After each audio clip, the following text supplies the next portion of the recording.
As Duluth voters head to the ballot box, we're taking a closer look at the key issues driving people to the polls today. Northern News Now's Kyrie Johnson joins us live from the Vineyard Church in Duluth's 11th precinct. And Kyrie, what have you been hearing from voters today?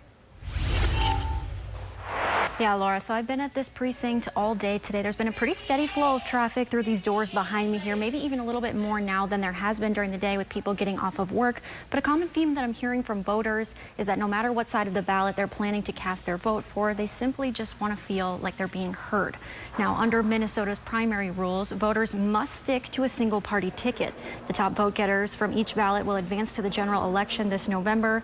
By noon, there were nearly 300 ballots cast just at this location, and now that number is up to nearly 600 ballots cast. Election judges tell me that's above average based on what they normally see for turnout in a primary. Voters tell me the primary drivers behind them making it out to vote today are the highly contested races for governor, U.S. Senate, and the 8th Congressional District. I'm really interested in the Senate race. Really interested to see who we're going to send to the Senate. The governor's race is important to me as well. I was just looking to support the people we were most passionate about, people we heard talk and say things we were interested in and wanted to make the good changes in the community. The representative of the 8th District, I want to get rid of the guy that's currently there. And we have somebody in the Democratic side that we think can challenge him. And we think they tell the truth. And we're always looking for the truth.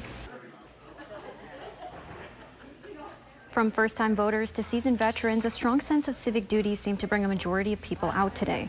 Voters are citing transparency, accountability, and a shift in policy direction as the critical factors driving their decisions at the ballot box, as they look for candidates who can deliver on those promises of change. As a reminder, polls are open until 8 p.m. tonight. As long as you are in line at that time, you will be able to vote. Live in Duluth, Kyrie Johnson, Northern News Now.